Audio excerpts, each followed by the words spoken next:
What's going on, YouTube? Chris Newton here, the Newton Cruise team. And what I wanted to talk to you guys today about, I'm sorry I'm not in my formal wear as I normally am, but I didn't plan on being in the office. I stopped by in the office to fix up my area a little bit. I sent some emails and go. Almost a day off, but not really, because there's no days off when you want to be an entrepreneur. Anyway, let's go on to the next thing. What I want to talk to you guys today about, I was having a conversation with my mom, and it was an intense conversation because it was about the fact that this is a hard career, right? I run my own team, and this isn't easy. And I can't stress it enough. It's not easy, right? And here's the thing. Everybody wanna be rich. Nobody wants to put in the work for it. Nobody, right? I talk to a million people all the time. I'm gonna be a millionaire, I wanna be a billionaire, so on and so forth. The quarantine happens, nobody's doing nothing. Everybody's sitting down, I'm just talking about like people in my circle, like people that I know and things like that. I don't mean like everybody in the world, but there's so much opportunity during this quarantine. You could sharpen up on your skills of whatever you wanted, whatever you was doing before. It's so many things that you could have done. You chose not to, right? Free things, everything that costs money. Life happens to everybody, and I understand that, right? Life happens to everybody. Cool, grant that. I'm not taking that away from nobody. But life doesn't only happen to you.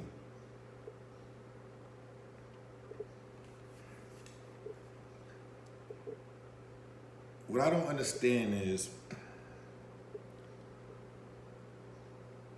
why is everybody acting like life is an inconvenience? Inconvenient things happen, but that doesn't mean life is an inconvenience. How are you supposed to get your character up? How are you supposed to get your skill set up? How are you supposed to do any of these things? How are you supposed to deserve this? How are you supposed to deserve the $1 million that you want? You want to be a millionaire. You want to be a decamillionaire, really, because once you got $1 million, $1 million go like that nowadays. Everything is expensive. So, and I'm in New York. So once you got that $1 million, what you gonna do to maintain that? Because now you need another $1 million. You need another $1 million on top of that, so on and so forth, and it keeps going, right? Everybody wants to be a billionaire. I'm gonna be a billionaire, but what are you doing to create that, right? What are your side hustles? What are your skill sets? What do you know? How can you contribute to the world, the community, so on and so forth, to make that happen? What knowledge are you giving yourself to make that happen? Nobody has an answer for me, right? Real estate not an easy job, easy career. It's not. It's difficult. You gotta be willing to go through 100 no's to get that one yes or that one maybe. And you gotta walk into it. I cold call. I door knock. I send out mailers. I send out a bunch of things, right? And it's not guaranteed. There's a lot of money being thrown out there. But I believe in myself. I invest in myself to be able to get there because I know I'm going to get there, right? I know I deserve it, right? Determination because you deserve to make it, right? Nobody steal that. That's mine. But are you willing to wake up early in the morning? If you got an office job, right? Let's say you got to go to the office like me.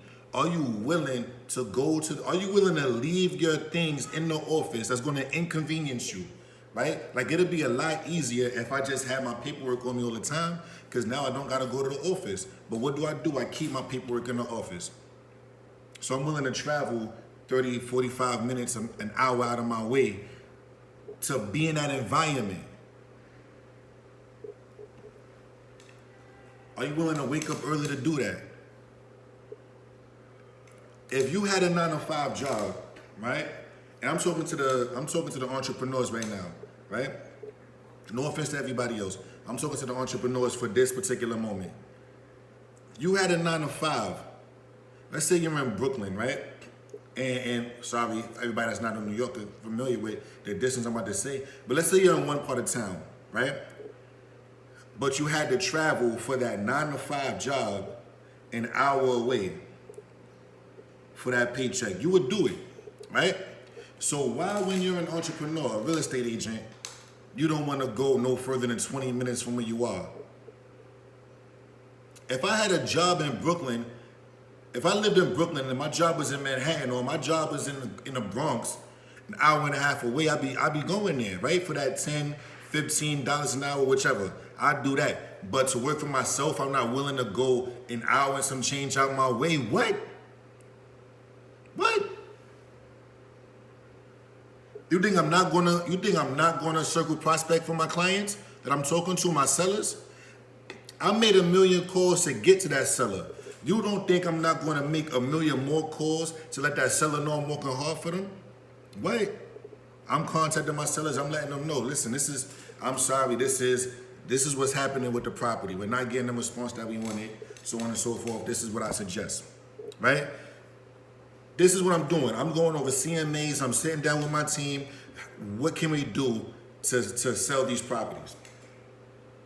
What can we do to get more properties to help more people, right? I'm not going to sit there and tell the seller their listing is overpriced. I'm not helping them. I'm not helping myself at that point. This is a real inconvenient career. Entrepreneurship is real inconvenient. You got to spend money sometimes that you don't have, right? Or you got to spend money that might not come back to you. And even if it does come back to you, by the time it comes back, you break even, right? You happy to get a $5,000 check, but guess what? Up until that point, you spent $7,000, so you're really $2,000 in a hole, right? But yet you still got to feel like it's going to be okay at some point in time for you to be able to work towards it, and this is going to work, this is going to work, this is going to work. That's where that determination comes in. That's where that mental comes in, that mindset, that toughness. I don't want to wake up early in the morning. If I'm not the first one in the office, I'm pissed at myself. Infuriated. Damn, I got here at 11. I got here at 10. I got here at 9. Somebody else is here. Well, guess what? I ain't going to be the first one to leave. Bet that I must be right in the office. If I'm leaving the office, it's because I got to deal with a client. I got to help somebody. Period. Other than that, I'm in the office. And guess what? 9 times out of 10, when I'm done with that client, I'm coming back to the office. Because I need them. Just like Kobe, the Mamba mentality is true. I'm going to let them know you're not outworking me. You're not leaving this office you're not leaving this office after me. Period. You're going to sleep? I'm sleeping here too. You're going to see who's going to leave this office first. Not going to be me. Not going to be me. If we had a shower here, I'm showering here. That's the determination factor I'm talking about. That's what I'm doing. I'm the only one in this office that got everything set up. I got my goals here. Time to get busy. Everything is dated, very specific, right? I got my just one more sitting down right here. Let me know. Just one more cold call.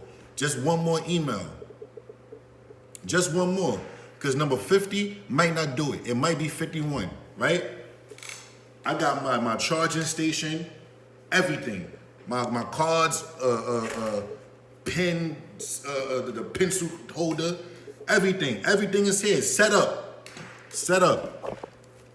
I could cold call on my headphones or my AirPods. Guess what? I'm getting in a zone when I'm talking to people. That's how serious I'm taking it. I want to make sure y'all hear me clearly. I want to be in the zone. I want to make sure you have my full attention. This office has 2 spots, 2 spaces. It's one long shot, but it's a wall right here blocking, and I'm all the way over here by myself because I want to give everybody I'm dealing with my undivided attention. I don't want to be around the other people sitting down talking about nothing, complaining about nothing, complaining about clients. No, clients aren't easy. If this job was easy, everybody would do it. The failure rate wouldn't be 88%.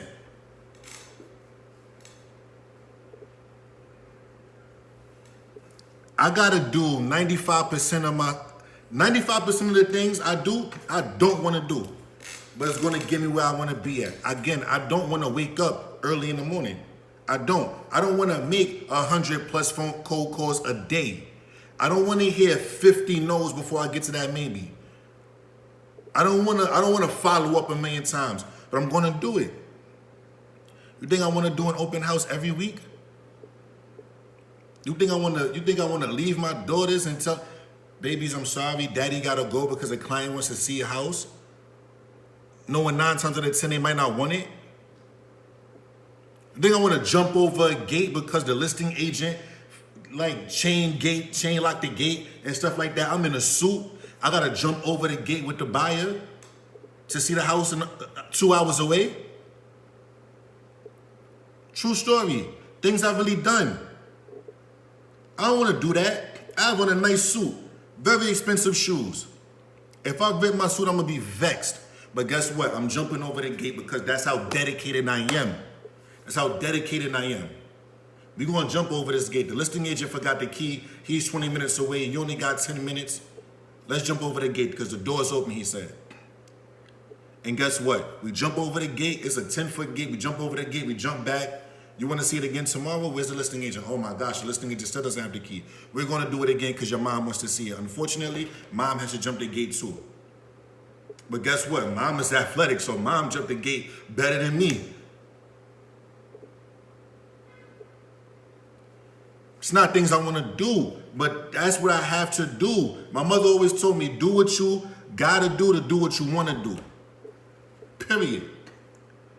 And I'm taking that sentiment everywhere I go. No way do I want to jump a gate in a suit. Tailored? No. No way do I want to call a seller or a buyer and tell them, no, nothing's happening right now, so on and so forth, and give them that bad news. It's a lot of pressure, but I'm taking that. I'm taking that because I really always wanted to do real estate. I'm not somebody that, you get a lot of money in here and boom, boom, boom, boom, boom. I'm really somebody that always wanted to do real estate. That's really always been me, right? So yes, now I gotta bite my tongue with a smile on my face. I remember when Diddy said that meant so much to me because it's true. I gotta bite my tongue with a smile on my face every day. Every day. And I'm willing to do that for my clients. I'm willing to do that for everybody, for my reputation. I don't want everybody to see, oh my gosh, Christian gets flustered and da-da-da-da. No, so I'll hold that in. Why? Because it's for the betterment of my clients, it's for the betterment of my seller, it's for the betterment of the buyer. I got to be unemotional with these things. Why? Because it's an emotional process for my client. So what I'm going to do is I'm going to make sure that they feel okay. I'm going to take on all of that pressure. I'm going to negotiate. I'm going to hold their hand down the entire route. And we're going to get this thing done. Period. And guess what? If it's not time to sell, it's not time to sell. If it's not time to buy, it's not time to buy. But guess what? I'm here for your best interest. Bet that. I'm not going to tell you to buy a price I know is a house I know is overpriced, so I could get a bigger commission check. No, because my reputation is on the line. So yeah, what I'm going to do is I'm going to tell you the truth. I can't make you buy it. Nor am I going to say and trying to convince you to buy something you shouldn't. I'm not going to tell you to take an offer that I don't think you should. You're going to get some lowball offers, but I'm going to tell you the offers. Because I have that integrity. I'm going to tell you those offers. I'm going to tell you what's going on. And listen, you're not going to like this, but your $500,000 property, they're offering $340. I got to tell you this. Two things can happen. We can negotiate that and bring them up because it does happen, where we could get close to asking price. They probably just lowballing us with one of Chris Voss's methods, which is fine. We can do that. Or we can tell them, get out of here. How do you want to proceed? You think I want to spend $200, $300, $400 on an apartment for pictures? No.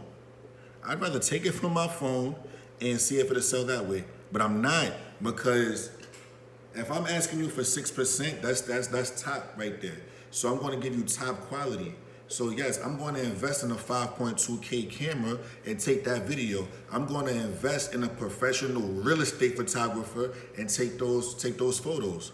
And you're going to get magazine quality pictures. That's me. That's what you're going to get from me.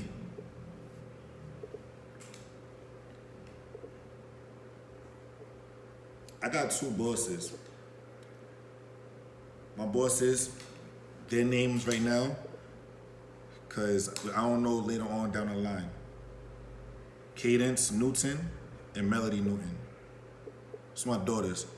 So at the time of this video, I have two daughters. They're 9 and 7 at the time of this video. I can't fail.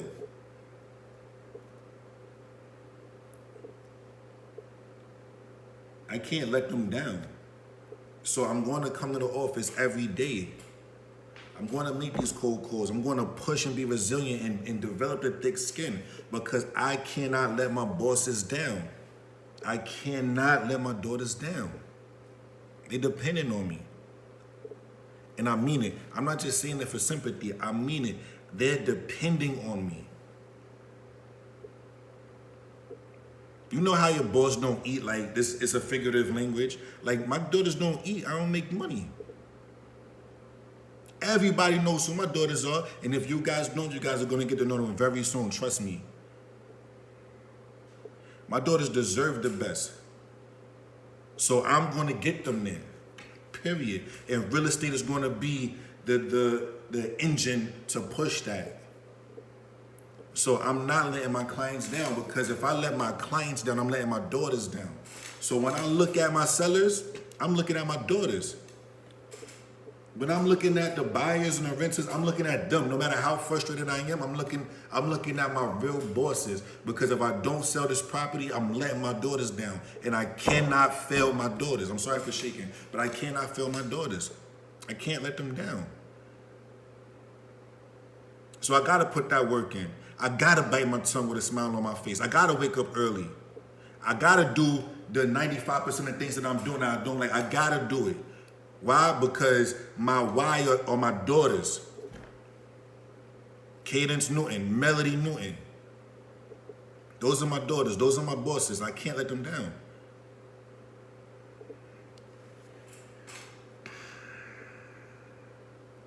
Everybody want to be rich. I just want to make my daughters proud of me.